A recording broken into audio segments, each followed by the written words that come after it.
সেনাবাহিনী এবং পুলিশ যৌথভাবে আমাদের উপর হামলা চালায়। নুরুল হক নূরের উপর যেভাবে হামলা চালিয়েছে সেনাবাহিনী এবং পুলিশ, তার নাক ফেটে গিয়েছে, তার চোখের অবস্থা খুবই খারাপ, তার হাত ফেটে গিয়েছে এবং সে এখন মনুষ্য অবস্থায় আছে। বাঁচবে কি মরবে আমি জানি না, সবই আপনারা দেখেছেন। এখন তার খিচুড়ি শুরু হয়ে গেছে। সেনাবাহিনী দেশের স্বাধীনতা সার্বভৌমত্বের প্রতীক, তাদেরকে বিতর্কিত করা যাবে না।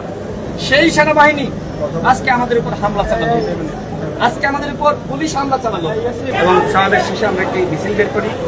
আমাদের আজকের কর্মসূচি ছিল জাতীয় পার্টি সহ 14 দলের সাংগঠনিক কার্যক্রম নিষিদ্ধ করা, যেমনিভাবে আওয়ামী লীগের সাংগঠনিক কার্যক্রম নিষিদ্ধ করা হয়েছে এবং একই সাথে জিএম কাদের সহ যারা ফ্যাসিবাদের দোসর তাদেরকে গ্রেপ্তার করা। এর প্রতিবাদে যখন আমরা পল্টন থেকে মিছিল নিয়ে আমরা কাকরাইলের দিকে আসবো, তখন জাতীয় পার্টির কার্যালয়ের সামনে থেকে আমাদের উপর হামলা করা হয়, ইট পাটকেল নিক্ষেপ করা হয়। দেখতে পাচ্ছেন যে আমার আঙ্গুল ফেটে গিয়েছে, আমি ঢাকা মেডিকেলে ট্রিটমেন্ট নিয়েছি। সেই সময় আমাদের 4 থেকে 5 জন আহত হয়।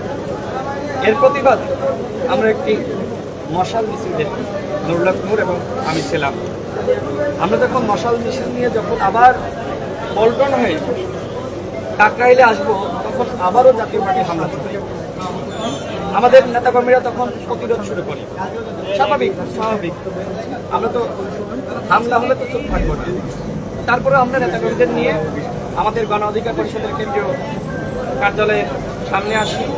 আমরা 9:30টার দিকে একটি প্রেস ব্রিফিং করার ঘোষণা দিই। সবেমাত্র প্রেস ব্রিফিং শুরু করেছি, আমি কথা বলবো, তারপরে নুরুল হক নূর কথা বলবে। এর মাঝখানে হঠাৎ করে সেনাবাহিনী এবং পুলিশ যৌথভাবে আমাদের উপর হামলা চালায়। নুরুল হক নূরের উপর যেভাবে হামলা চালিয়েছে সেনাবাহিনী এবং পুলিশ, তার নাক ফেটে গিয়েছে, তার চোখের অবস্থা খুবই খারাপ, তার হাত ফেটে গিয়েছে এবং সে এখন মনুষ্য অবস্থায় আছে। বাঁচবে কি মরবে আমি জানি না, সবই আপনারা দেখেছেন। এখন তার খিচুড়ি শুরু হয়ে গেছে এবং একইভাবে আমিও হামলার শিকার হয়েছি। আমাদের শতাধিক নেতাকর্মী এই 9:30টার দিকে আমাদের প্রেস ব্রিফিংয়ে সেনাবাহিনী এবং পুলিশ যে হামলা চালিয়েছে, শতাধিক নেতাকর্মী আহত হয়েছে, কারণ হাত ভেঙে গেছে, কারণ মাথা ফেটে গেছে, কারণ পা ভেঙে গেছে। আমি অবাক হয়ে গেলাম। গণ অধিকার পরিষদ বাংলাদেশের একটি নিবন্ধিত দল। গণ অধিকার পরিষদের এই গণ অভ্যুত্থানের যে ভূমিকা সবাই জানে। 18 সালের গোটা সংস্কার আন্দোলন না হলে 24 সালের গণ অভ্যুত্থান হয় না। আমরা 18 থেকে 24 সাল পর্যন্ত একটানা লড়াই করেছি। এই লড়াইয়ে নুরুল হক নূর অ্যারেস্ট হয়েছে, আমি অ্যারেস্ট হয়েছি, রিমান্ডে নির্যাতনের শিকার হয়েছি আমরা। সর্বশেষ গণ অভ্যুত্থানে নুরুল হক নূর অ্যারেস্ট হয়ে ঘোষণা দেয় সরকারের 90% পতন হয়ে গেছে, 10% ধাক্কা দাও। আমরা বারবার বলছি অভ্যুত্থানে সেনাবাহিনীর ভূমিকা আছে। আপনি দেখবেন যখন সেনাবাহিনীকে নানান জন, নানান ব্যক্তি, নানানভাবে, নানান দল, নানান সংগঠন বিতর্কিত করার চেষ্টা করেছে, আমরা বলেছি সেনাবাহিনী দেশের স্বাধীনতা সার্বভৌমত্বের প্রতীক, তাদেরকে বিতর্কিত করা যাবে না। সেই সেনাবাহিনী আজকে আমাদের উপর হামলা চালালো, আজকে আমাদের উপর পুলিশ হামলা চালালো।